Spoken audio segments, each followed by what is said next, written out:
हरे कृष्णा दोस्तों, राधे राधे। तन की जाने मन की जाने, जाने चित की चोरी, उस कान्हा से क्या छुपाए जिसके हाथ है सबकी डोरी। तो हरे कृष्णा, इसी सुविचार के साथ आप सभी का दिन शुभ और मंगलमय हो। आज सुनिए आगे की कथा, जिसमें नरकासुर के महल में जो रत्न थे उन्हें भी भगवान श्री कृष्ण ने अपने अधिकार में कर लिया। अंतःपुर में जाकर उन्होंने 16,001 कन्याएं देखी, 4 दांत वाले 6,000 हाथी और काम्बोज देश के 21 लाख घोड़े भी देखे। श्री गोविंद ने उन कन्याओं, हाथियों और घोड़ों को द्वारकापुरी भेज दिया। वरुण के छत्र और मणि पर्वत पर भी उनकी दृष्टि पड़ी। उन्हें भगवान ने पक्षीराज गरुड़ पर रख लिया और फिर सत्यभामा के साथ खुद भी गरुड़ पर सवार होकर अदिति को कुंडल देने के लिए स्वर्ग लोक में गए। वरुण के छत्र, मणि पर्वत और पत्नी सहित श्री कृष्ण को पीठ पर लिए गरुड़ जी मौत से चले जा रहे थे। स्वर्ग के द्वार पर पहुंचकर श्री कृष्ण ने शंख बजाया। शंख की आवाज़ सुनकर सभी देवता अर्घ्य पात्र लिए भगवान की सेवा में उपस्थित हो गए। उनके द्वारा पूजित होकर भगवान श्री कृष्ण देव माता अतिथि के महल में चले गए। वह भव्य भवन श्वेत बादलों के समान धवल और पर्वत शिखर के समान ऊंचा था। उसमें प्रवेश करके भगवान ने देवी अतिथि को देखा और इंद्र सहित उनके चरणों में प्रणाम किया। फिर दोनों दिव्य कुंडल उन्हें अर्पित कर दिए और नरकासुर के मारे जाने का समाचार भी कह सुनाया।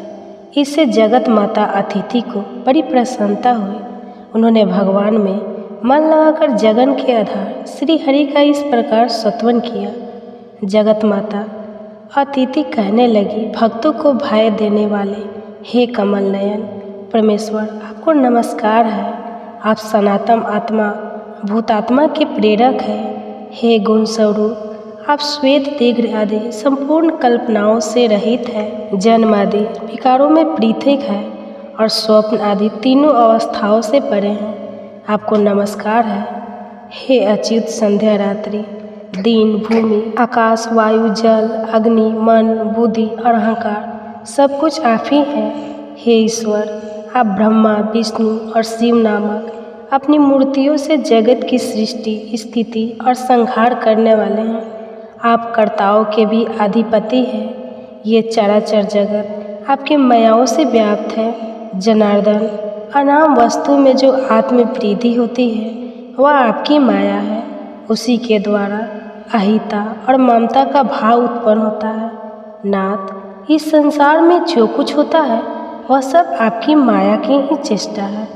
भगवान, जो मनुष्य अपने धर्म में तत्पर होकर निरंतर आपकी आराधना करते हैं, वे अपनी मुक्ति के लिए इस सारी माया को तर जाते हैं। ब्रह्मा आदि संपूर्ण देवता, मनुष्य और पशु, ये सभी श्री कृष्ण माया के महान भंवर में पड़े हुए मोह के अंधकार से घिरे हुए हैं।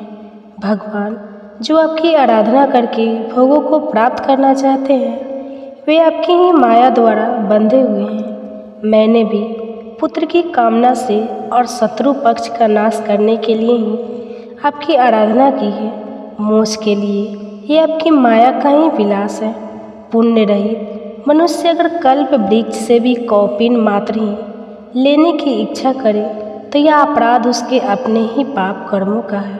अपनी माया से संपूर्ण जगत को मोहित करने वाले हे अविनाशी परमेश्वर, मुझ पर प्रसन्न होइए। ज्ञान स्वरूप संपूर्ण भूतेश्वर, मेरे अज्ञान का नाश कीजिए।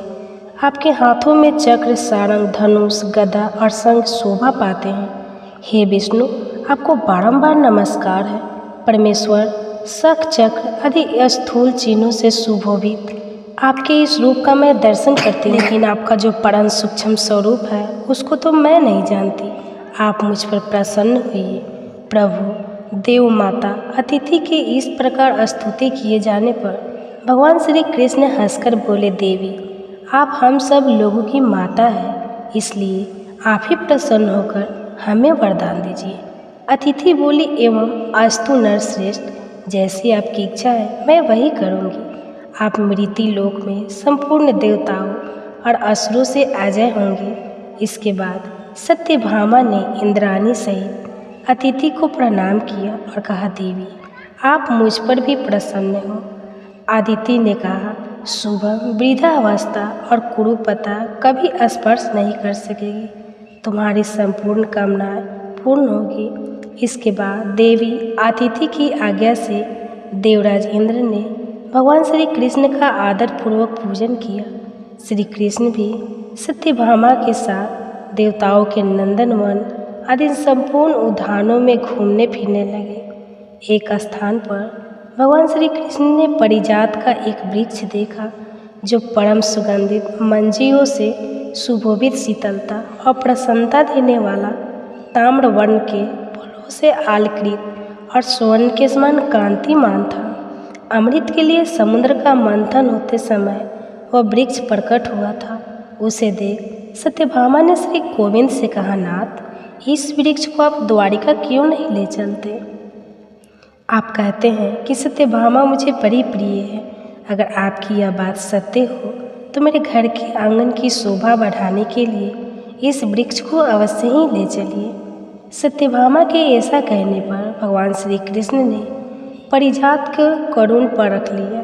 यह देखकर उस वन के राक्षसों ने कहा, गंध देवराज की महाराजनी ने जो सच्ची है उनका ही इस पारिजात पर अधिकार है।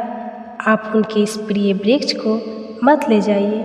देवताओं ने अमृत मंथन के समय महारानी सच्ची को विभूषित करने के लिए ही इस वृक्ष को प्रकट किया था। आप इसे लेकर कुशलतापूर्वक नहीं जा सकते। आप अज्ञानवश ही इसे ले जाने की इच्छा करते हैं। भला इस पारिजात को लेकर कौन कुशलता से जा सकता है? देवराज इंद्र इसका बदला लेने के लिए अवश्य आएंगे। जब वे हाथ में ब्रज लेकर आगे बढ़ेंगे तब संपूर्ण देवता भी उनका साथ देंगे। इसलिए संपूर्ण देवताओं के साथ आपको विवाद करने से क्या लाभ? हे अच्युत, जिस कार्य का परिणाम कटु हो उसका सिद्धार्थ पुरुष कभी प्रशंसा नहीं करते। वन रक्षकों के ऐसा करने पर सत्यभामा देवी अत्यंत क्रोधित होकर बोली, सच्ची हो या देवराज इंद्र, इस पारिजात को लेने वाले कौन होते हैं? अगर यह अमृत मंथन के समय समुद्र से निकला है तब तो इस पर संपूर्ण लोगों का समान अधिकार है। इसे इंद्र अकेले कैसे ले सकते हैं? अगर अपने पति की भुजाओं के बल का अधिक घमंड होने का कारण सच्ची इस वृक्ष को रोकती है तो तुम लोग शीघ्र सच्ची के पास जाकर मेरी यह बात कह दो कि सत्यभामा अपने पति पर गर्व करके कहती है कि अगर तुम अपने पति को अत्यंत प्रिय हो तो पारिजात वृक्ष को लेकर जाते हुए मेरे पति को उनके द्वारा रोक कर दिखाओ। यह सुनकर राक्षसों ने सच्ची के पास जाकर सत्यभामा की कही हुई सारी बातें ज्यों की त्यों सुना दी। सच्ची ने भी अपने स्वामी देवराज इंद्र को युद्ध के लिए उत्साहित किया। तब इंद्र पारिजात के लिए संपूर्ण देव सेना को साथ ले जाकर श्री कृष्ण से युद्ध करने को तत्पर हुए। जब इंद्र हाथ में ब्रज लेकर युद्ध करने के लिए खड़े हुए तब समस्त देवता भी परिचित घट, गदा और शूल आदि आयुध के साथ तैयार हो गए। भगवान श्री कृष्ण ने देखा इंद्र रावत पर सवार होकर देव परिवार को साथ लेकर युद्ध के लिए उपस्थित है। तब उन्होंने 5 जन शंख बजाया। उसकी ध्वनि से संपूर्ण दिशाएं गूंज उठी। साथ ही उन्होंने सहस्त्र और लाखों बाणों की वर्षा आरंभ कर दी। उन बाणों से संपूर्ण दिशाएं और आकाश ढक गए। यह देखकर सभी देवता भी अनेक प्रकार के अस्त्र शस्त्रों की वर्षा करने लगे। संपूर्ण जगत के स्वामी भगवान मधुसूदन ने देवताओं के छोड़े हुए एक एक अस्त्र शस्त्र के खेल में हजारों टुकड़े कर डाले। पक्षीराज गरुड़ ने वरुड़ के पास को खींच लिया और छोटे छोटे सांपों के शरीर की तरह उसके टुकड़े टुकड़े कर डाले। भगवान देवकी नंदन ने यमराज के चलाए हुए दंड को गदा की मार से टुकड़े टुकड़े करके पृथ्वी पर गिरा दिया। कुबेर की साबिका को चक्र से तिल तिल करके काट डाला। सूर्य और चंद्रमा उनकी दृष्टि पड़ते ही अपना तेज और प्रभाव खो बैठे। अग्निदेव के सैकड़ों टुकड़े हो गए। 8 भुजाओं ने भगवान के बाणों की चोट खाकर 8 दिशाओं की शरण ली। 11 रुद्र भी धारा सदी हो गए। उनके त्रिशूल के अंग भाग चक्र की धार से छीन भिन्न हो गए। साध्य विश्वदेव मरुड़गढ़ और गंधर्व सारक धनुषधारी भगवान श्री कृष्ण के बाणों से आहत होकर सेमर की रुई के समान आकाश में उड़ने लगे। गुरूर तो आकाश में ही चलने वाले ठहरे। जीवित पुत्रिका या जीमत वाहन या जितिया का व्रत रखा जाता है। जीवित पुत्रिका व्रत को जितिया और जीमो वाहन व्रत के नाम से भी जानते हैं। इस व्रत की शुरुआत नहाय खाए से होती है और माताएं अपने संतान की लंबी उम्र, सुख समृद्धि और स्वस्थ और उन्नत जीवन के लिए इस व्रत को निर्जला उपवास रखकर रखती है।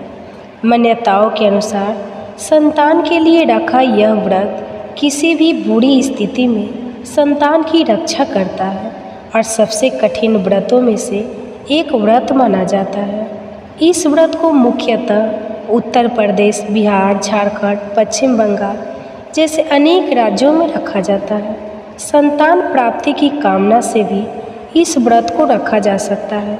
ऐसे में चलिए आपको बताते हैं साल 2024 में जितिया का व्रत कब रखा जाएगा, इसकी पूजा विधि क्या है और इस दिन का क्या महत्व है। सबसे पहले तो आप सभी को जीव पुत्रिका व्रत की ढेर सारी शुभकामनाएं। इस व्रत में महिला 3 दिनों तक व्रत रखती है और यह व्रत निर्जला रखा जाता है। सप्तमी तिथि के दिन नहाए खाए और अष्टमी तिथि के दिन निर्जला उपवास रखकर नवमी तिथि के दिन व्रत का पालन किया जाता है। इस व्रत में शाम के समय मुख्य पूजा की जाती है और व्रत से जुड़े हुए खास नियमों का ध्यान रखा जाता है, तभी यह व्रत पूर्ण माना जाता है।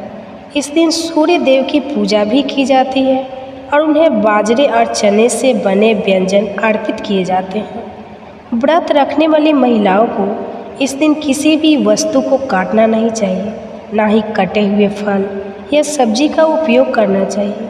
किसी भी तरह की जीव हत्या करना पाप माना जाता है और व्रती महिलाओं को इस दिन चाकू, कैंची आदि का इस्तेमाल भी नहीं करना चाहिए। इस व्रत को रखने से पहले नोनी का साग खाने की भी परंपरा है। ऐसा कहा जाता है कि नोनी के साग में कैल्शियम और आयरन भरपूर मात्रा में पाया जाता है, जिसके कारण व्रती के शरीर में जो पोषक तत्व होते हैं उनकी कमी नहीं होती। इस व्रत के पारण के बाद महिलाएं पूजा में अर्पित किया हुआ लाल या पीले रंग का धागा भी गले में पहनती है। इसके बाद कोई शुभ दिन देखकर उसे उतार लिया जाता है। जीमूत वाहन भगवान की पूजा में सरसों का तेल और खल चढ़ाया जाता है और व्रत के पारण के बाद यह तेल बच्चों के सिर पर लगाया जाता है। माना जाता है कि यह भगवान का आशीर्वाद होता है। पौराणिक मान्यता है कि इस व्रत को जो भी माँ करती है उसे कभी भी अपने संतान के वियोग का सामना नहीं करना पड़ता है। उनके संतान को लंबी उम्र और जीवन भर किसी भी दुख और तकलीफ से सुरक्षा मिलती है। इस दिन गंधर्व राजकुमार जीमूत वाहन जी की पूजा की जाती है। महाभारत युद्ध के समय अपने पिता की मृत्यु के बाद अश्वत्थामा बहुत नाराज हुए और क्रोध में वह पांडवों के शिविर में घुस गए। शिविर के अंदर उस समय 5 लोग सो रहे थे। अश्वत्थामा को लगा कि वह लोग पांडव हैं और अपने पिता की मृत्यु का बदला लेने के लिए उन्होंने उन 5 को मार डाला। दरअसल वह द्रौपदी जी की 5 संतानें थीं। इस बात की सूचना जब अर्जुन को मिली तो उन्होंने अश्वत्थामा को बंदी बनाकर उनकी दिव्य मणि छीन ली। अब अश्वत्थामा को और अधिक क्रोध आ गया तो उन्होंने बदला लेने के लिए अभिमन्यु की पत्नी उत्तरा के गर्भ में पल रहे बच्चे को गर्भ में ही नष्ट कर डाला। भगवान श्री कृष्ण ने तब अपने सभी पुण्य का फल उत्तरा की उस आजन्मी संतान को देकर उसे फिर से जीवित कर दिया। मारकर पुनः जीवित होने के कारण उस बच्चे का नाम जीवित पुत्रिका रखा गया। जीवित पुत्री का व्रत रखने की मान्यता है। बेटा हो या बेटी, आप अपने संतान के लिए इस व्रत को रख सकती है। व्रत के दिन प्रातःकाल उठकर स्नान आदि से निर्वित होने के बाद सूर्य देव की उपासना करनी चाहिए। घर के मंदिर में एक चौकी रखकर उस पर लाल रंग का वस्त्र बिछाकर उसके ऊपर थाली रखकर सूर्य नारायण की प्रतिमा रखकर उन्हें दूध से बनाए कढ़ाए धूप दीप जलाए, धूप दीप अर्पित करें और भोग लगाने के साथ ही आरती करें। इस दिन मिट्टी या गाय से गोबर से सियार और चील की मूर्ति बनाकर उनकी पूजा की जाती है। कुछ से बनी हुई जीमूत वाहन भगवान की पूजा की जाती है। उन्हें धूप दीप अक्षत पुष्प अर्पित किए जाते हैं। व्रत की कथा पढ़ने और सुनने के साथ ही सबसे अंत में आरती करके क्षमा याचना की जाती है। अगले दिन व्रत का पारण करने के बाद ज़रूरतमंद लोगों को दान दिया जाता है। इस बार 2024 में नहाए खाए 24 सितंबर मंगलवार को निर्जला व्रत रखा जाएगा। 25 सितंबर बुधवार को और जितिया व्रत का पारण 26 सितंबर गुरुवार के दिन किया जाएगा। अष्टमी तिथि प्रारंभ होगी 24 सितंबर मंगलवार दोपहर 12:04 से और 25 सितंबर बुधवार दोपहर 12:01 पर तिथि समाप्त होगी। इसलिए इस बार 25 सितंबर दिन बुधवार को ही जितिया का व्रत रखा जाएगा। जितिया व्रत की पूजा का शुभ मुहूर्त 25 सितंबर बुधवार को जो है सुबह की पूजा का शुभ मुहूर्त होगा। सुबह 6:10 से 9:12 तक और शाम की पूजा का शुभ मुहूर्त शाम 6:14 से 7:02 तक रहेगा। नौवीं तिथि प्रारंभ होगी 25 सितंबर बुधवार दोपहर 12:01 से और 26 सितंबर गुरुवार दोपहर 12:02 पर तिथि समाप्त होगी। इस दिन सूर्य देव सुबह 6:20 पर होगा। व्रत का पारण किया जाएगा 26 सितंबर गुरुवार सुबह 6:02 से 8:02 के बीच में। जितिया व्रत में कुछ जगह पर एक दिन पहले यानी नहाई खाई के दिन मछली खाकर अगले दिन व्रत रखा जाता है। ऐसा कहा जाता है कि मछली खाकर व्रत रखना शुभ होता है, लेकिन जो लोग शाकाहारी हैं उन्हें मछली इस दिन नहीं खानी चाहिए। वैसे तो इस व्रत को 24 घंटे तक निर्जला ही रखा जाता है, लेकिन कुछ महिलाएं इस व्रत को जो कि बिना जल के नहीं रह सकती, वह जल ग्रहण करके भी रखती है। जितिया व्रत के पारण में मुंडवे की लिट्टी, गेहूं के आटे की, दूध, पीठी, देसी मटर, करी, झींगी, तोरी की सब्जी, अरबी की सब्जी, नोनी साग, पोई साग के पकौड़े, कास फल की सब्जी, खीरे का रायता और तरह तरह के व्यंजन खाए और खिलाए जाते हैं। तो यह थी आज की वीडियो। उम्मीद है आपको पसंद आई होगी कि उनके भगवत भाव का ज्ञान हो गया। यह देखकर भगवान श्री हरि ने यदुवंशियों को मोहने के लिए वैष्णवी माया फैलाई और कहा, माँ और पिताजी, मैं और भैया बलराम बहुत दिनों से आपके दर्शन करने के लिए तत्पर थे। आज इतने लंबे समय के बाद हमें आपका दर्शन मिला है, जिसका समय माता पिता की सेवा के बिना ही बीतता है। उस पुत्र का तो जीवन व्यर्थ है, वह जननी को कष्ट देने वाला मान गया है। साधु पुरुषों में उसकी निंदा होती है। तात जो गुरु देवता, ब्राह्मण और माता पिता का पूजन सत्कार करते हैं, उन्हीं का जन्म सफल होता है। पिताजी, हम लोग कंस के बल और प्रताप से पराधीन हो गए थे, इसलिए हमारे द्वारा जो आपने कर्तव्य का उल्लंघन हुआ है वह सब आप क्षमा कर दीजिए। ऐसा कहकर दोनों भाइयों ने अपने माता पिता को प्रणाम किया। फिर क्रमशः यदुकुल के सभी बड़े बूढ़ों का चरण स्पर्श किया। इस प्रकार अपने विनय पूर्व बर्ताव से समस्त पूर्वास के मन में अपने प्रति स्नेह भर दिया। कंस के मारे जाने पर उसकी पत्नियां और माताएं शोक और दुख में डूब गई और उसको सब ओर से घेर कर अनेक प्रकार से विलाप करने लगी। उन्हें घबराई हुई और दुखी देखकर भगवान श्री कृष्ण भी नेत्रों से आंसू बहाते हुए उन सबको सांत्वना देने लगे। उग्रसेन को कैद से छुड़ाया और अपने राजपद पर अभिषेक कर दिया। राजसन पर बैठने के बाद उग्रसेन ने अपने पुत्र के और अन्य मरे हुए व्यक्तियों को पारल के कार्य किए। मृतकों के अर्धदैहिक क्रिया करने के बाद जब उग्रसेन फिर से सिंहासन पर बैठे, तब श्री कृष्ण ने उनसे कहा, महाराज, जो भी आवश्यक कार्य हो उसके लिए मुझे निशंक होकर आज्ञा दीजिए। तब तक मैं आपकी सेवा में उपस्थित हूँ। तब तक आप देवताओं को भी आज्ञा दे सकते हैं। फिर इस पृथ्वी के राजाओं की तो बात ही क्या है।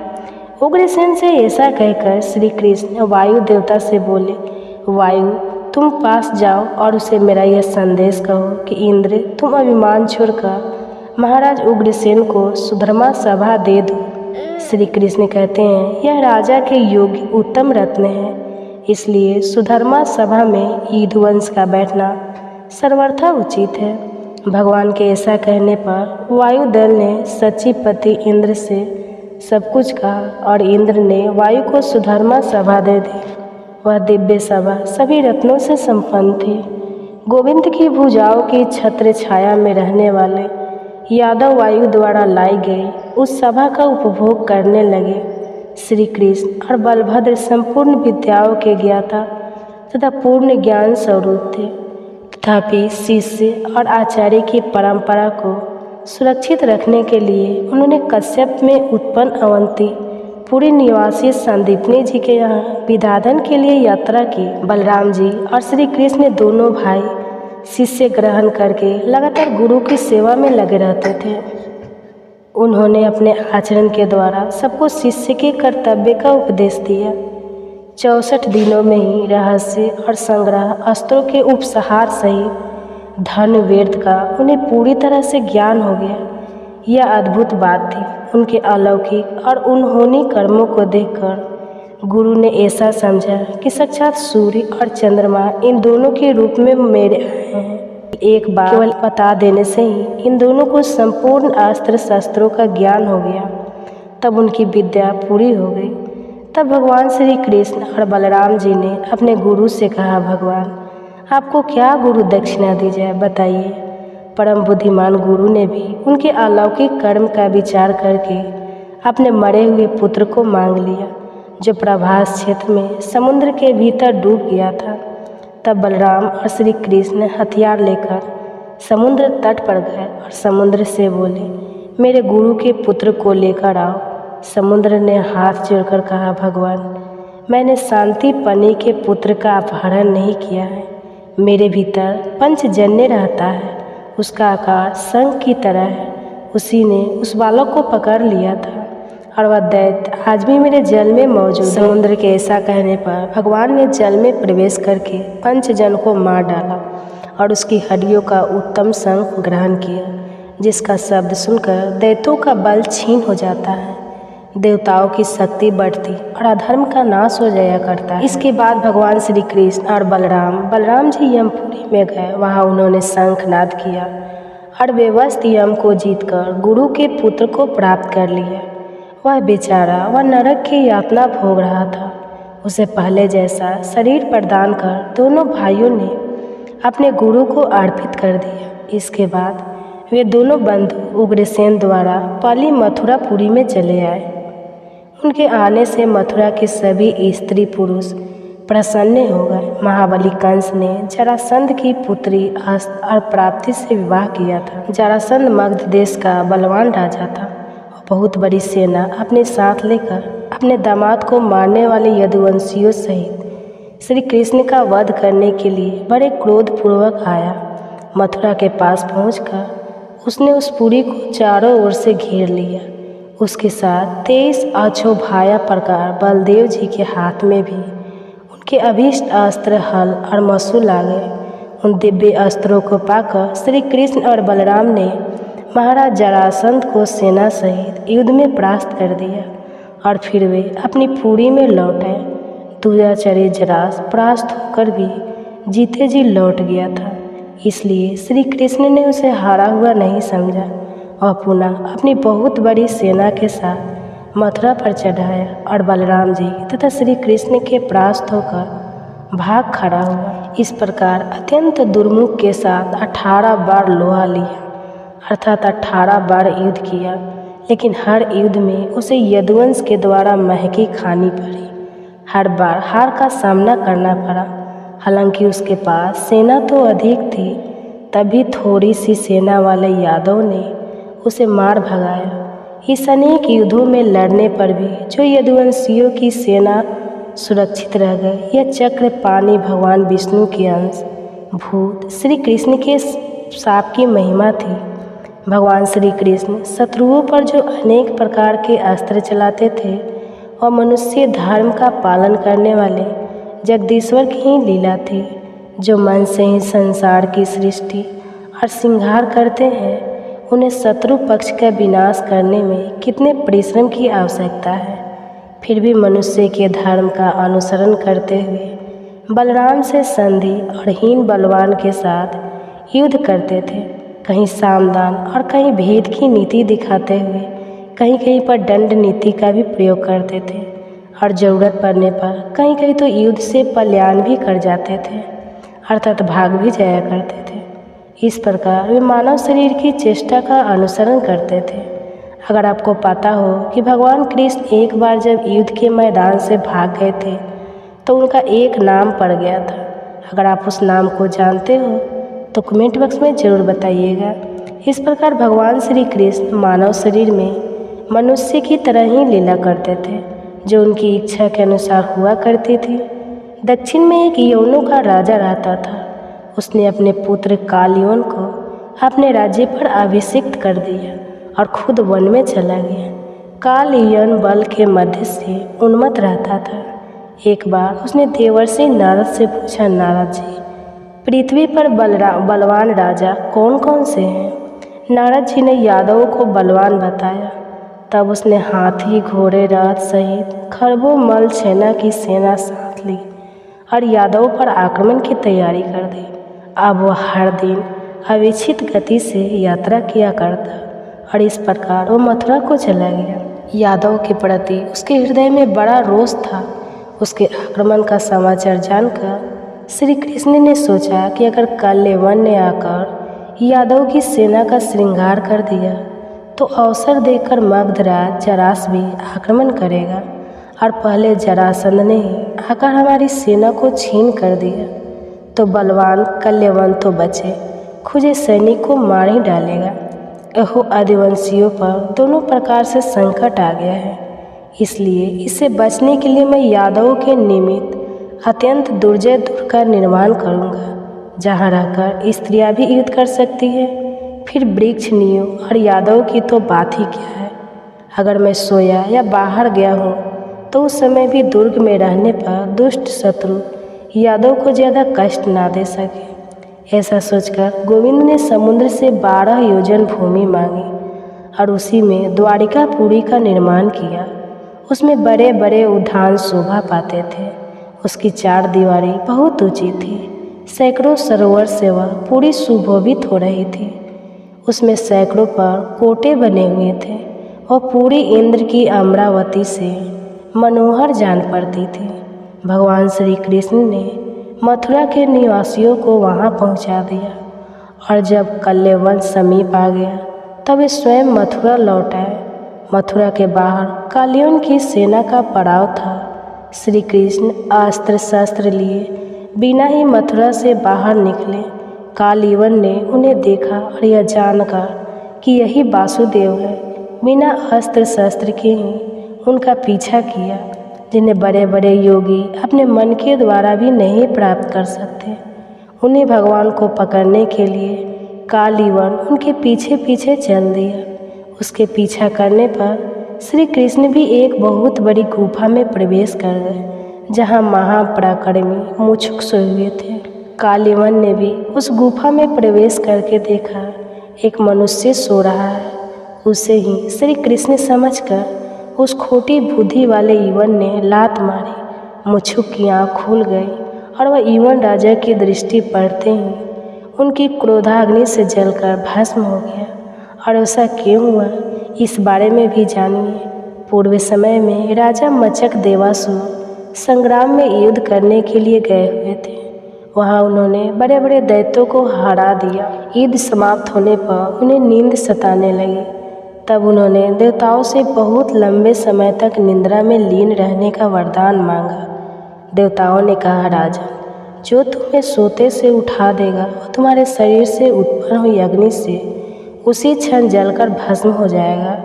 इसी प्रकार पापी काल्यवन को भस्म करके राजा ने मधुसूदन से पूछा, आप कौन हो?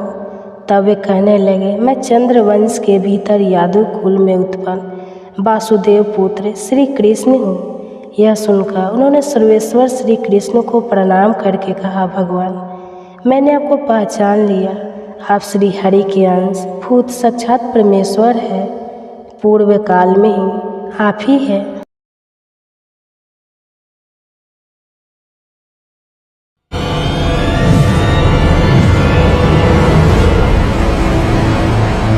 हरे कृष्णा दोस्तों, राधे राधे। आप सभी को संतान सप्तमी की हार्दिक शुभकामनाएं। जिस प्रकार से अहोई अष्टमी का व्रत संतान से जुड़ा हुआ होता है, संतान की दीर्घायु, संतान के सुगत भविष्य और उन्हें हर संकट से बचाने के लिए या संतान प्राप्ति के लिए रखा जाता है, उसी तरह संतान सप्तम का व्रत भी अपने आप में विशेष महत्व है। इस दिन माता पिता या दोनों में से कोई भी एक संतान सप्तमी का व्रत रख सकते। संतान सप्तमी का व्रत रखने से घर में खुशहाली, समृद्धि का आशीर्वाद तो मिलता ही है। इस दिन संतान से जुड़ी हुई हर समस्याओं का निवारण भी हो जाता है। इस शुभ दिन पर भगवान शिव और माता पार्वती जी के साथ ही भगवान श्री कृष्ण के बाल स्वरूप की पूजा करके व्रत की कथा का श्रवण करना चाहिए। तो प्रिय भक्तजनों, अब आपको सुनाते हैं संतान सप्तमी की कथा। आपसे अपनी संतान की दीर्घायु के लिए, उनकी सुखद भविष्य की कामना के लिए इस कथा को सच्चे मन से जरूर सुनिए। एक दिन महाराज युधिष्ठिर ने भगवान श्री कृष्ण से कहा, हे प्रभु, कोई ऐसा उत्तम व्रत बतलाइए जिसके प्रभाव से मनुष्य को अनेकों संसारिक क्लेश दुख दूर होकर वे पुत्र और पत्रवाई एक बार हो जाए। एक बार लोमस ऋषि ब्रह्मराज की मथुरापुर में वासुदेव जी के घर गए। ऋषि राज को आया देखकर वे दोनों अत्यंत प्रसन्न हुए और उनके उत्तम आसन पर बैठाकर उनका अनेक प्रकार से वंदन और सत्कार किया। फिर मुनि के चरणों तक से अपने घर और शरीर को पवित्र किया। वह प्रसन्न होकर उनको कथा सुनाने लगे। कथा को कहते हुए लोमस ऋषि ने कहा कि हे देवकी, दुष्ट दुराचारी पापी कंस ने तुम्हारे कई पुत्र मार डाले हैं, जिसके कारण तुम्हारा मन अत्यंत दुखी है। इसी प्रकार राजा नहुस की पत्नी चंद्रमुखी भी दुखी रहा करती थी, किंतु उसने संतान सप्तमी का व्रत विधि विधान सहित, जिसके प्रताप से उनको संतान का सुख मिला। यह सुनकर देवकी जी ने हाथ जोड़कर मुनि से कहा, हे ऋषिराज, कृपा करके रानी चंद्रमुखी का संपूर्ण वृत्तांत और इस व्रत को विस्तार सहित मुझे बताइए, जिससे मैं भी इस दुख से मुक्ति पा सकूं। तब लोमस ऋषि ने कहा, हे देवकी, अयोध्या के राजा नहुस थे। उनकी पत्नी चंद्रमुखी अपने नाम के अनुरूप ही अत्यंत सुंदर थी। उनके नगर में विष्णुगुप्त नाम का एक ब्राह्मण रहता था, जिसकी पत्नी का नाम भद्रमुंची और सुंदरी थी। रानी और ब्राह्मणी में अत्यंत प्रेम और मित्रता थी। एक दिन वे दोनों सरयू नदी में स्नान करने के लिए गए। वहाँ उन्होंने देखा कि अन्य बहुत सी स्त्रियाँ सरयू नदी में स्नान करके निर्मल वस्त्र पहनकर एक मंडप में शंकर जी और पार्वती जी की मूर्ति स्थापित करके पूजा कर रही थी। रानी और ब्राह्मणी ने यह देखकर उन स्त्रियों से पूछा कि बहनों, तुम यह किस देवता का और किस कारण से पूजन व्रत आदि कर रही हो? यह सुनकर स्त्रियां कहने लगी कि हम संतान सप्तमी का व्रत कर रहे हैं और हमने भगवान शिव और पार्वती जी का पूजन और अक्षत आदि से ससुपचार विधि से किया है कि सब इसी पुण्य व्रत का विधान। यह सुनकर रानी और ब्राह्मणी ने भी इस व्रत को करने का मन ही मन संकल्प लिया और फिर वे दोनों अपने घर वापस लौट आई। ब्राह्मणी भद्रमुंची चंद्रमुखी राजमत के कारण कभी इस व्रत को करती, कभी नहीं करती, कभी भूल हो जाती। कुछ समय के बाद दोनों की मृत्यु हो गई। अपने दूसरे जन्म में रानी बंदरिया और ब्राह्मणी ने मुर्गी की योनि पाई, परंतु ब्राह्मणी मुर्गी की योनि में भी कुछ नहीं भूली और भगवान शंकर तथा माता पार्वती जी का ध्यान करती रही। उधर रानी बंदरिया की योनि में भी सब कुछ भूल गए। कुछ समय के बाद दोनों ने यह देह भी त्याग दी। अब इनका तीसरा जन्म फिर से मनुष्य योनि में। उस ब्राह्मणी ने एक ब्राह्मणी के यहाँ कन्या के रूप में जन्म लिया और उस ब्राह्मण कन्या का नाम भूषण देवी रखा तथा विवाह गोकुल निवासी अग्निसल ब्राह्मण से कर दिया गया। भूषण देवी इतनी सुंदर थी कि वह आभूषण रहित होते हुए भी अत्यंत सुंदर लगती थी। यहाँ तक कि कामदेव की पत्नी रति भी उसके सम्मुख लज्जा थी। भूषण देवी के अत्यंत सुंदर सर्वगुण संपन्न चंद्रमा के समान धर्मवीर कर्मनिष्ठ सुशील स्वभाव वाले 8 पुत्र हुए।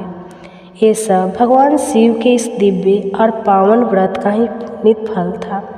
दूसरी ओर शिव विमुख रानी के गर्भ से भी कोई पुत्र नहीं हुआ और निसंतान दुखी रहने लगी। रानी और ब्राह्मणी में जो प्रीति पहले जन्म में थी वह अब भी बनी रही।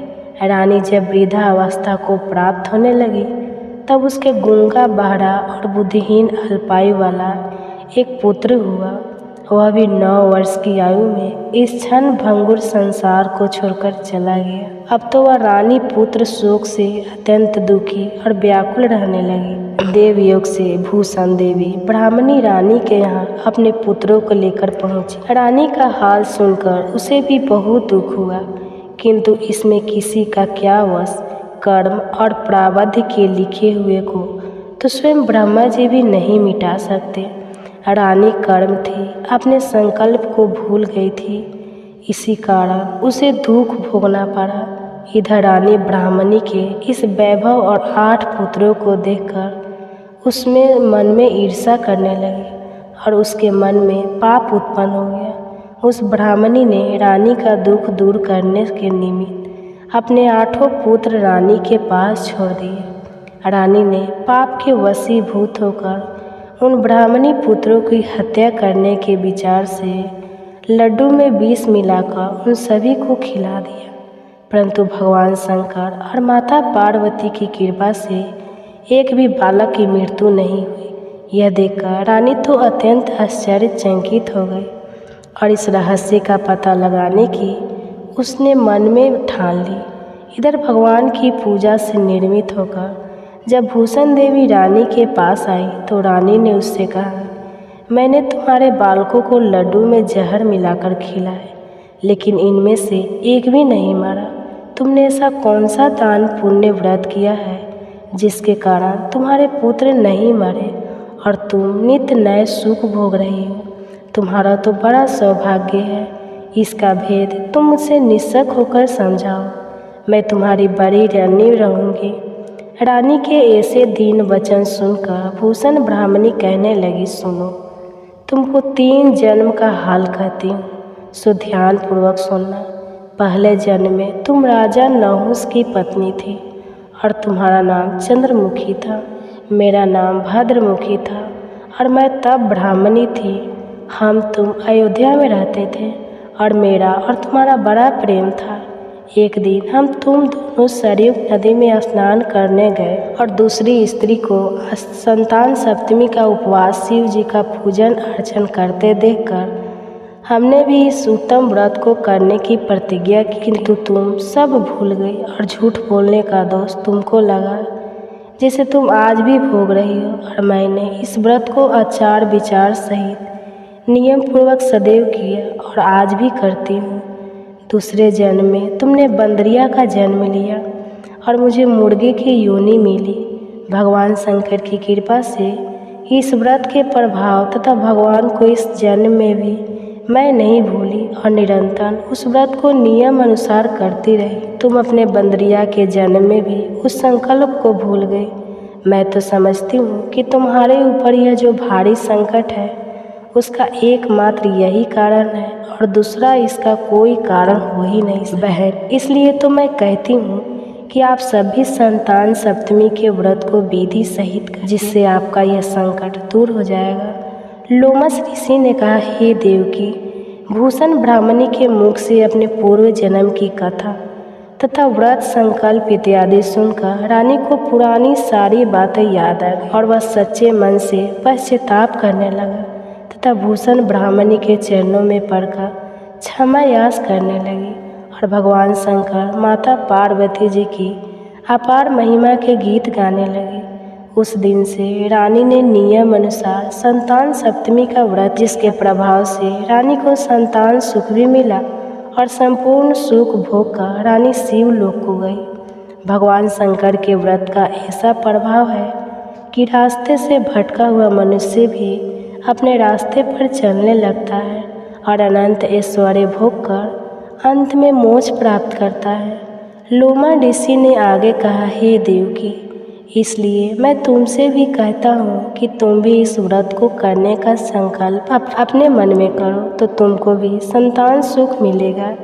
इतनी कथा सुनकर देवकी जी हाथ जोड़कर लोमस ऋषि से पूछने लगी, हे ऋषिराज, मैं इस पुण्यदायी उपवास को अवश्य करूँगी, किंतु आप इस कल्याणकारी और संतान सुख देने वाले उपवास का विधान नियम अधिक विस्तार से समझाइए। यह सुनकर ऋषि बोले, हे देवकी, यह पुनीत उपवास भादो भाद्रपद के महीने में शुक्ल पक्ष की सप्तमी तिथि के दिन किया जाता है। उस दिन ब्रह्मा मुहूर्त में उठकर किसी नदी अथवा कुएं के पवित्र जल में स्नान कर साफ स्वच्छ वस्त्र पहनना चाहिए। श्री भगवान शंकर तथा जगदम्बा पार्वती जी की मूर्ति की स्थापना करें। इन प्रतिमाओं के सम्मुख सोने चांदी के तारों का अथवा रेशम का एक गड्ढा बनाएं। उस गड्ढे में 7 गांठें लगानी चाहिए। इस गड्ढे को धूप दीप अष्टगत से पूजा करके अपने हाथ में बांधें और भगवान शंकर से अपनी कामना सफल होने की प्रार्थना करें। इसके बाद 7 पुए बनाकर भगवान को भोग लगाएं और 7 ही पुए अपनी यथाशक्ति और सोने अथवा चांदी की अंगूठी बनाकर इन सबको एक तांबे के पात्र में रखकर उनका शस्त्र उपचार विधि से पूजन करके किसी सदाचारी धर्मनिष्ठ सुपात्र ब्राह्मण को दान दे दें। उसके बाद 7 पुए स्वयं प्रसाद के रूप में ग्रहण करें। इस प्रकार इस व्रत का प्रणायन करना चाहिए। हर साल की शुक्ल पक्ष की सप्तमी तिथि के दिन, हे देवकी, इस व्रत को इस प्रकार नियम पूर्वक करने से सभी पाप नष्ट हो जाते हैं और सौभाग्यशाली संतान उत्पन्न होती है तथा अंत में शिवलोक की प्राप्ति होती है। लोमस ऋषि कहते हैं, हे देवकी, मैंने तुमको संतान सप्तमी का व्रत संपूर्ण विधि विधान विस्तार सहित वर्णन किया है। उसको अब तुम नियम पूर्वक करो, जिससे तुमको उत्तम संतान मिलेगी। इतना कहकर भगवान आनंद कंद भी श्री कृष्ण ने धर्मावतार युधिष्ठिर महाराज से कहा, हे युधिष्ठिर, लोमस ऋषि इस प्रकार हमारी माता देवकी को शिक्षा देकर चले गए। ऋषि के कथन अनुसार फिर हमारी माता देवकी ने इस व्रत को नियम अनुसार किया, जिसके प्रभाव से हम उत्पन्न हुए। यह व्रत विशेष रूप से स्त्रियों के लिए कल्याणकारी है, परंतु पुरुषों को भी समान रूप से कल्याण देता है। संतान सुख देने वाला, समूल पापों का नाश करने वाला यह उत्तम व्रत है, जिसे स्वयं भी करे और दूसरों से भी कराए। नियम पूर्वक जो कोई इस व्रत को करता है और भगवान शंकर तथा माता पार्वती की सच्चे मन से आराधना करता है, निश्चय ही अमर पद प्राप्त करके अंत में शिवलोक को जाता है। कथा समाप्त हुआ। धन्यवाद। नमस्कार दोस्तों, जय माता दी। दोस्तों, नवरात्रि माँ दुर्गा के 9 अलग अलग रूपों की पूजा एवं आराधना का समय होता है। नवरात्रि में माँ का हर रूप ही भक्तों को सुख समृद्धि और शांति देने वाला है। अब मैं भक्तों के एक छोटे से प्रयास से ही माँ तुरंत प्रसन्न होकर उसकी झोली खुशियों से भर देती है। वह एक उसकी छोटी सी भूल भी कई बार माँ को नाराज भी कर देती है। अर्थात जितनी जल्दी माँ प्रसन्न होती है, उतनी ही जल्दी रुष्ट हो जाती है। अब हम सभी को निरंतर प्रयास करना चाहिए, माँ को हम सदैव प्रसन्न रखें। इसलिए नवरात्रि की 9 दिनों में कुछ खास उपाय करके हम माँ दुर्गा को प्रसन्न कर सकते हैं और उनकी कृपा से हमारे जीवन में सुख समृद्धि की प्राप्ति कर सकते हैं। तो आज की इस वीडियो में हम आपको बताने जा रहे हैं नवरात्रि में गौ माता की पूजा का क्या महत्व है और गौ माता को हमें कौन सी चीज़ें अर्पण करनी चाहिए तथा गौ माता की पूजा करते समय कौन सी बातों का ध्यान रखना चाहिए। इसमें एक महत्वपूर्ण बातें जानेंगे। तो दोस्तों, भगवान श्री कृष्ण कहते हैं कि गाय इस समस्त संसार की माँ है। गाय दिव्य प्राणी है। जिस घर में गाय रहती है उस घर के सभी वास्तु दोष भी दूर हो जाते हैं। गाय में सभी देवी देवताओं का वास है। साथ माँ दुर्गा भी गाय के अंदर निवास करती है। इसलिए गौ माता की सेवा करने से माँ दुर्गा की कृपा प्राप्त की जा सकती है। इसके साथ ही यदि आप नवरात्रि में विशेष रूप से गौ माता की पूजा करते हैं या आपके द्वार पर गौ माता अचानक प्रकट हो जाती है तो इसे बहुत ही शुभ संकेत माना गया है। इसलिए यदि आपके भी द्वार पर नवरात्रि के 9 दिनों के दरमियान गौ माता आती है तो उनका आदर सम्मान अवश्य करें।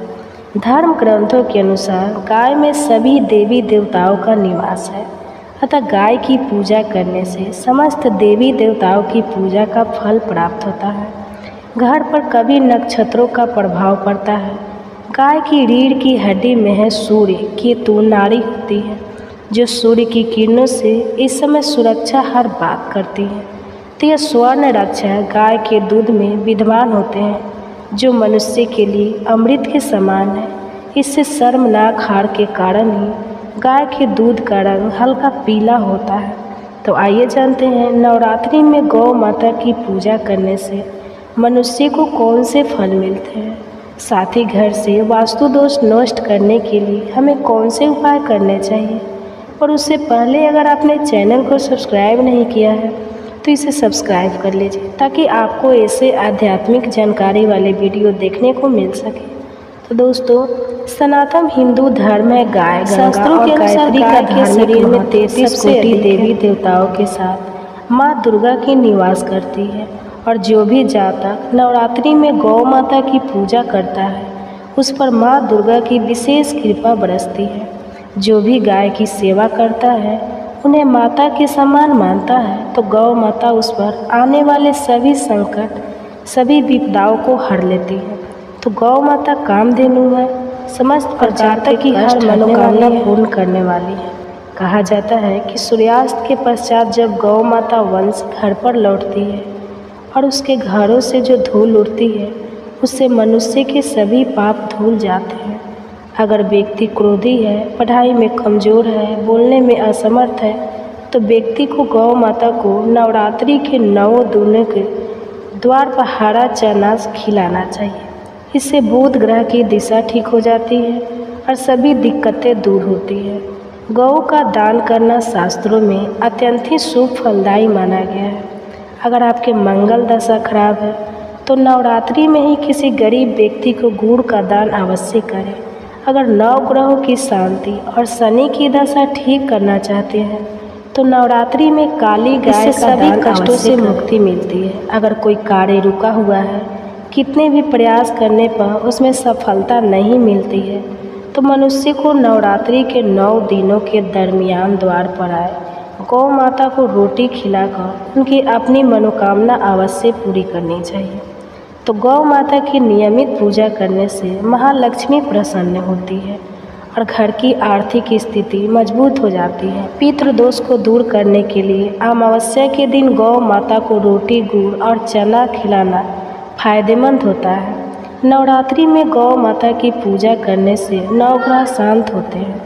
बच्चे अगर कहने से बाहर हो, नवरात्रि में गौ माता को उनके हाथों से भोजन कराना, नवरात्रि में गौ माता को पानी अवश्य पिलाना चाहिए और गुड़ खिलाने से धन धान्य की प्राप्ति होती है। गौ माता की पीठ पर एक युवर खबर है, उसको बाढ़ में सूर्य केतु नाड़ी होती है।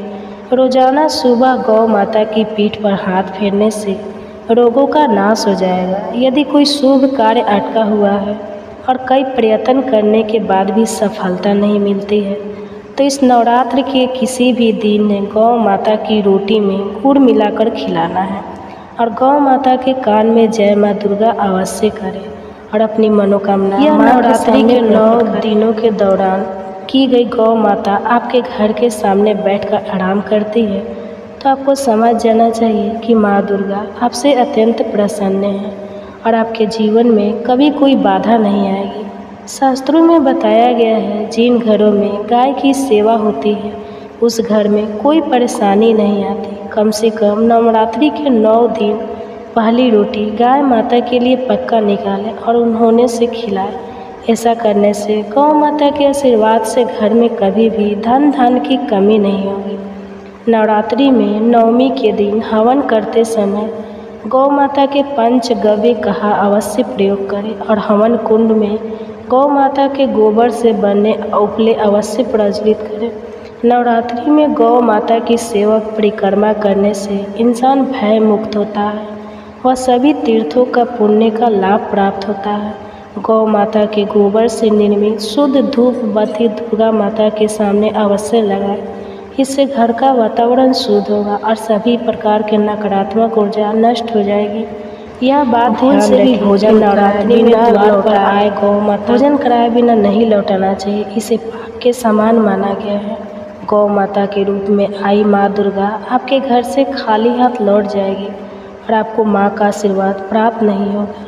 इसलिए गौ माता को कभी भी पैर नहीं लगाना है।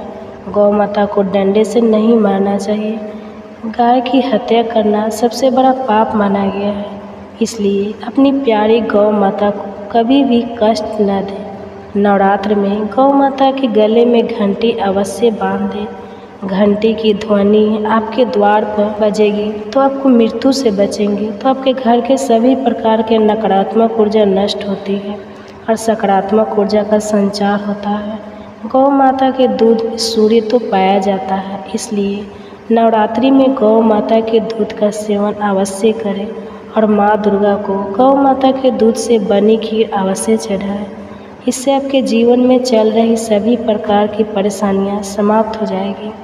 शास्त्रों में कहा गया है, जो भी तन मन धन से गौ माता की सेवा करता है वह गौ माता की पूंछ पकड़ता है, वह तरनी नदी को पार कर जाता है। उसकी अकाल मृत्यु नहीं होती और मृत्यु के पश्चात गोलोक धाम में वास मिलता है। यदि किसी व्यक्ति का भाग्य कमज़ोर है तो व्यक्ति को अपने हथेलियों में गोरख है। गौ माता की जीत से छोटा है। गौ माता के अजीतने से व्यक्ति की खोई हुई भाग्य रेखा खुल जाती है और गौ माता का आशीर्वाद प्राप्त होता है। तो दोस्तों, यह थे वो महत्वपूर्ण बातें जो गौ माता के विषय में आपको ज़्यादा आवश्यक थी जानना। अगर ये जानकारी आपको पसंद आई हो तो वीडियो को लाइक करें और कमेंट में जय माँ दुर्गा जरूर लिखें। इस महीने में प्रतिदिन श्रीमद् भागवत महापुराण की कथा सुननी चाहिए।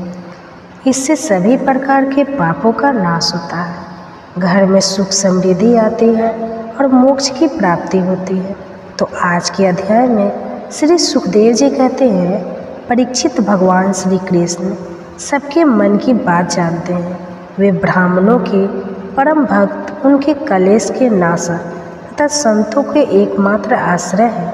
वे पूर्वक प्रकार से उन ब्राह्मण देवता के साथ बहुत देर तक बातचीत करते रहे। अब वे अपने प्यारे सखा उन ब्राह्मण से तनिक मुस्कुराकर विनोद करते हुए बोले। उस समय भगवान श्री कृष्ण उन ब्राह्मण देवता की ओर प्रेम भरी दृष्टि से देख रहे थे। भगवान श्री कृष्ण ने कहा, ब्राह्मण, आप अपने घर में मेरे लिए क्या उपहार लाए हैं? मेरी प्रेमी भक्त जब प्रेम से थोड़ी सी वस्तु भी मुझे अर्पण करते हैं तो वह मेरे लिए बहुत हो जाती है, परंतु मेरे भक्त यदि बहुत सी सामग्री भी मुझे भेंट करते हैं तो उससे मैं संतुष्ट नहीं होता। जो पुरुष प्रेम भक्ति से फल फूल अथवा पता पानी में से कोई भी वस्तु मुझे समर्पित करता है तो मैं शुद्ध चित्त भक्त का वह प्रेम भार केवल स्वीकार ही नहीं करता बल्कि तुरंत भोग लगा लेता हूँ। पर भगवान श्री कृष्ण के ऐसा कहने पर भी उन ब्राह्मण देवता ने लज्जावश उन लक्ष्मीपति को वे 4 मुट्ठी चूड़े नहीं दी। उन्होंने संकोच से अपना मुंह नीचे कर लिया था। परीक्षित भगवान श्री कृष्ण समस्त प्राणियों के हृदय का एक एक संकल्प और उनका अभाव भी जानते हैं। उन्होंने ब्राह्मण के आने का कारण, उनके हृदय की बात जान ली। अब विचार करने लगे कि एक तो यह मेरा प्यारा सखा है, दूसरे इसने पहले कभी लक्ष्मी की कामना से मेरा भोजन नहीं किया है। इस समय ये अपनी पतिव्रता पत्नी को प्रसन्न करने के लिए उसी के आग्रह से यहाँ आया है। अब मैं इसे ऐसी संपत्ति दूंगा जो देवताओं के लिए भी अत्यंत दुर्लभ है। भगवान श्री कृष्ण ने ऐसा विचार करके उनके वस्त्र में से चीथड़े की एक पोटली में बंधा हुआ चूड़ा यह क्या है ऐसा कहकर स्वयं ही छीन लिया और बड़े आदर से कहने लगे, प्यारे मित्र, यह तो तुम मेरे लिए अत्यंत प्रिय भेंट लेकर आए हो। ये चूड़े न केवल मुझे बल्कि सारे संसार को तृप्त करने के लिए प्राप्त है। ऐसा कहकर वे उसमें से एक मुट्ठी चूड़ा खा गए और दूसरी मुट्ठी जो ही भरी रुक्मणी के रूप में स्वयं भगवती लक्ष्मी जी ने भगवान श्री कृष्ण का हाथ पकड़ लिया, क्योंकि वे तो एकमात्र भगवान के प्रणय हैं, उन्हें छोड़कर और कहीं जा नहीं सकती। रुक्मणी जी ने कहा, विश्वाक मन बस मनुष्य को इस लोक में तथा मरने के बाद परलोक में समस्त संपत्तियों की समृद्धि प्राप्त करने के लिए यह एक मुट्ठी चुराई बहुत है, क्योंकि अपने के लिए इतना ही प्रसन्नता का हेतु बन जाता है। परीक्षित ब्राह्मण देवता उस रात को भगवान श्री कृष्ण के महल में ही रहे। उन्होंने बड़े आराम से वहाँ खाया पिया और ऐसा अनुभव किया मानो बैकुंठ में ही पहुँच गया हो। परीक्षित श्री कृष्ण के ब्राह्मण को प्रत्यक्ष रूप में कुछ भी ना मिला, फिर भी उन्होंने उनसे कुछ मांगा नहीं। वे अपने चित्त की करतूत पर कुछ लज्जित से होकर भगवान श्री कृष्ण के दर्शन जनित आनंद में डूबते उतरा अपने घर की ओर चल पड़े। वे मन ही मन सोचने लगे, अहो कितने आनंद और आश्चर्य की बात है। ब्राह्मण को अपना इष्ट देव मानने वाले भगवान श्री कृष्ण की ब्राह्मण भक्ति आज मैंने अपनी आँखों से देख ली। धन्य है जिनके वक्षस्थल पर स्वयं लक्ष्मी जी सदा विराजमान रहती है। उन्होंने मुझ अत्यंत दरिद्र को अपने हृदय से लगा लिया। कहा तो मैं अत्यंत पापी और दरिद्र हूँ, कहा लक्ष्मी के एकमात्र आश्रय भगवान श्री कृष्ण, परंतु उन्होंने यह ब्राह्मण है ऐसा कहकर मुझे अपनी भुजाओं में भरकर हृदय से लगा लिया। इतना ही नहीं, उन्होंने मुझे उस पलंग पर सुलाया जिस पर उनकी प्राण प्रिय रुक्मणी जी शयन करती है, मानो मैं उनका सगा भाई हूँ। कहाँ तक कहूँ मैं देवताओं के आराध्य देव होकर भी ब्राह्मणों को अपना इष्ट देव मानने वाले प्रभु ने पाँव दबाकर अपने हाथों खिला पिला कर मेरी अत्यंत सेवा सुश की और देवता के समान मेरी पूजा की स्वर्ग मोक्ष पृथ्वी और असातल की संपत्ति तथा समस्त योग सिद्धियों की प्राप्ति का मूल उनके चरणों की पूजा ही है। फिर भी परम दयालु श्री कृष्ण ने यह सोचकर मुझे थोड़ा सा भी धन नहीं दिया कि कहीं यह दरिद्र धन पाकर बिल्कुल मतवाला ना हो जाए और मुझे ना भूल बैठे। इस मन ही मन विचार करते करते ब्राह्मण देवता अपने घर के पास पहुंच गए। वे वहां क्या देखते हैं कि सब का सब स्थान सूर्य, अग्नि और चंद्रमा के समान तेजस्वी रत्न निर्मित महलों से घिरा हुआ है। ठोर ठोर चित्र विचित्र उपवन और उद्यान बने हुए हैं तथा उनमें झुंड के झुंड रंग बिरंगे पंछी कलवर कर रहे हैं। सरोवर में कामुदनी तथा श्वेत नील और सुगंधी भांति भांति के कमल खिले हुए हैं। सुंदर सुंदर स्त्री पुरुष बनठन इधर उधर विचर रहे हैं। उस स्थान को देखकर ब्राह्मण देवता सोचने लगे, मैं यह क्या देख रहा हूँ, यह किसका स्थान है? यदि यह वही स्थान है जहाँ मैं रहता था तो यह ऐसा कैसे हो गया? इस प्रकार वे सोच ही रहे थे कि देवताओं के समान सुंदर सुंदर स्त्री पुरुष गाजे बाजे के साथ मंगल गीत गाते हुए उस महाभाग्यवान ब्राह्मण की अगवानी करने के लिए आए। पति देव का शुभ गमन सुनकर ब्राह्मणी को अपार धन हुआ और वह हड़बड़ाकर जल्दी जल्दी घर से निकल आई। वह ऐसी होती थी मानो मूर्तिमती लक्ष्मी जी ही कमल वन से पधारी हो। पति देव को देखते ही पतिव्रता पत्नी के नेत्रों में प्रेम और उकट्ठा के आवेग से आंसू छलक उसने अपने नेत्र बंद कर लिए।